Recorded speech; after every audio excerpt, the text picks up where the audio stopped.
बहुत समय पहले एक छोटे से गांव के पास एक रहस्यमय जंगल था, जिसे लोग जादुई जंगल कहते थे।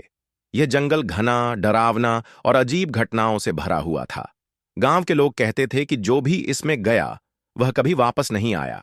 इसी गांव में 12 साल का एक निडर और जिज्ञासु लड़का रहता था, जिसका नाम वीर था।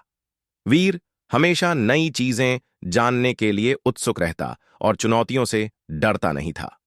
एक दिन उसने अपनी दादी से जंगल की कहानी सुनी और यह तय कर लिया कि वह इस जंगल का रहस्य जानकर रहेगा। उसने अपने दो सबसे अच्छे दोस्तों, कबीर और मीनू, को अपनी योजना बताई। मीनू डर रही थी, लेकिन वीर ने कहा कि वे साथ हैं तो कुछ नहीं होगा।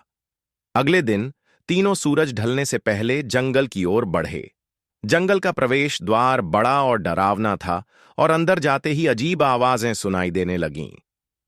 पेड़ अपने आप हिल रहे थे, पक्षी चीख रहे थे और हवा भारी लग रही थी। थोड़ी दूर चलने पर उन्हें एक चमचमाता तालाब मिला, जहां एक सुनहरी मछली ने उनसे बात की। मछली ने कहा कि वे साहसी हैं, लेकिन उन्हें सावधान रहना होगा, क्योंकि जंगल में हर चीज वैसी नहीं होती जैसी दिखती है। आगे बढ़ने पर उन्हें एक बड़ा पत्थर मिला, जिस पर लिखा था कि उन्हें पहेली सुलझानी होगी। पहेली थी: मैं बिना पंख के उड़ता हूं, बिना आंखों के देखता हूं, मैं हर जगह हूं, लेकिन पकड़ में नहीं आता। मैं कौन हूं? मीनू ने जवाब दिया, यह हवा है। और रास्ता खुल गया। आगे उन्हें जादुई फूलों और अजीब जीवों से भरा एक रास्ता मिला, जहां वे अपने डर पर काबू पाते हुए बढ़ते गए। कुछ देर बाद वे एक भव्य महल पहुंचे, जो सोने की तरह चमक रहा था।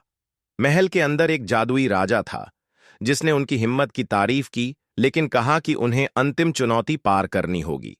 राजा ने 3 कटोरे दिखाए और कहा कि उनमें से एक में जादुई पानी है, जो उन्हें बाहर का रास्ता दिखाएगा, लेकिन बाकी 2 में जहर है। वीर ने अपनी सूझबूझ से सही कटोरा चुना। राजा मुस्कुराया और उन्हें जंगल का रहस्य बताया। यह जंगल केवल उन लोगों के लिए खतरनाक है जो लालची या बुरे इरादे से आते हैं। राजा ने कहा कि उनकी सच्चाई और साहस ने उन्हें बचाया है। तीनों सुरक्षित गांव लौटे और वहां के लोगों को अपनी कहानी सुनाई।